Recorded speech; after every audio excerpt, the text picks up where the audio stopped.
Hi welcome back to our channel Sam Rajji vlogs friends. ఈరోజు నా స్టైల్లో మెంతి ఆలు కర్రీ ఎలా చేయాలో చూపిస్తాను, చూసేయండి. చాలా అంటే చాలా టేస్ట్గా ఉంటుంది ఫ్రెండ్స్. నేను 1/2 kg ఆలు అండ్ ఒక కట్ట మెంతి, కొత్తిమీర, పచ్చిమిర్చి, ఆనియన్స్, టమాటో, కరివేపాకు అయితే తీసుకున్నాను. ఇప్పుడు ప్రాసెస్ ఎలా ఉంటుందో చూపిస్తాను, చూసేయండి. ముందుగా అయితే ఒక కళాయి పెట్టుకొని అందులోకి ఆయిల్ని యాడ్ చేసుకోవాలి. ఆయిల్, పచ్చిమిర్చి, ఆనియన్స్, టేస్ట్కి తగ్గ సాల్ట్, కొద్దిగా పసుపు బాగా వేగనియాలి. ఆయిల్లో కరివేపాకు, కొత్తిమీర, అల్లం పేస్ట్ పచ్చివాసన పోయేంత వరకు వేయించుకోవాలి. ఆయిల్లో అల్లం పేస్ట్ చూడండి ఫ్రెండ్స్, వేగిపోయాయి కదా. ఇప్పుడు ఇందులోకి ఆలుని యాడ్ చేసుకోవాలి. ఒకసారి బాగా కలుపుకొని మూత పెట్టేసి ఒక 5 minutes అలా ఉంచాలి. ఒకసారి కలుపుకొని ఇందులో టమాటాలు వేసుకోవాలి ఫ్రెండ్స్. ఇప్పుడు ఇది కూడా 2 minutes ఆయిల్లో మగ్గిన తర్వాత మనం మెంతిని యాడ్ చేసుకుందాము.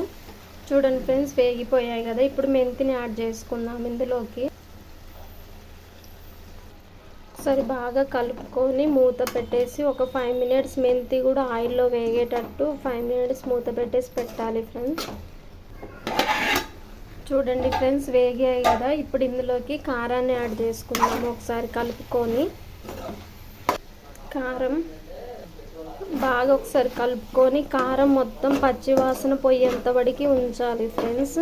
చాలా అంటే చాలా టేస్ట్ ఉంటుంది కర్రీ అయితే. మీరు కూడా ట్రై చేయండి ఫ్రెండ్స్, చాలా సింపుల్గా చేసుకోవచ్చు. ఆలు మెంతి కాంబినేషన్ అయితే సూపర్గా ఉంటుంది ఫ్రెండ్స్. మనం చాలా సింపుల్గా కూడా చేసుకోవచ్చు. ఒక 5 minutes అయితే మూత పెట్టేద్దాము. అసలు ఇందులోకి వాటర్నే యాడ్ చేయొద్దు ఫ్రెండ్స్, మనకి ఏం అవసరం లేదు. వాటర్ యాడ్ చేయకుండానే కర్రీ చాలా బాగుంటుంది, చాలా దగ్గరగా చేసుకోవచ్చు.